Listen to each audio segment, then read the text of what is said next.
অক্ষর পাটেল যখন আউট হলেন তখন মাত্র 58 রানের মধ্যেই দিল্লি ক্যাপিটালস হারায় তাদের চতুর্থ উইকেট। আর এমন সময় বিরাট কোহলি যে কাণ্ড ঘটালেন তা ছিল একেবারেই অপ্রত্যাশিত। কেএল রাহুলের সামনে গিয়ে রীতিমতো সেলিব্রেশন করলেন যেন তিনি ম্যাচটা জিতে গেছেন।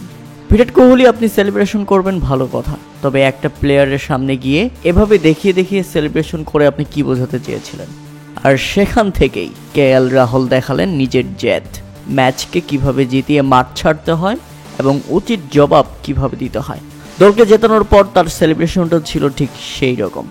তিনি বুকে হাত দিয়ে বারবার দেখাচ্ছিলেন, আমি তো ফুরিয়ে যাইনি, আমি তখনও মাঠে স্টিল ছিলাম আর এখনও আছি, দেখো আমি দলকে জিতিয়েই মাঠ ছেড়েছি। প্রিয় দর্শক, আপনারা জানেন দিল্লি ক্যাপিটালসের বিপক্ষে শুরুতে যখন ব্যাটিং করতে নেমেছিল ফিলিপ সল্ট এবং বিরাট কোহলি, ফিলিপ সল্ট যেভাবে শুরুটা করেছিলেন তাতে মনে হচ্ছিল রয়্যাল চ্যালেঞ্জার্স ব্যাঙ্গালোর রান করে ফেলবে 250+, কিন্তু না, বিরাট কোহলি শুধুমাত্র নিজেকে বাঁচানোর জন্য স্বার্থপরের মতো ফিলিপ সল্টকে রান আউটের ফাঁদে ফেলে দেন, আর সেখানেই খেই হারিয়ে ফেলে আরসিবি। এরপর সুবিধা করতে পারেনি বিরাট কোহলি, নিজেও আউট হয়ে ফিরে গেছেন 22 রান করে। তাতে নির্ধারিত 20 ওভারে 7 উইকেট হারিয়ে 163 রানের লক্ষ্য দাঁড় করাতে পারে রয়্যাল চ্যালেঞ্জার্স ব্যাঙ্গালোর। আর যেভাবে ব্যাটিং করতে নেমে শুরুটা ভালো না হলেও দলকে একাই টেনে নিয়ে গেছেন কেএল রাহুল, তাকে দুর্দান্ত সঙ্গ দিয়ে গেছেন ট্রিস্টান টাফ।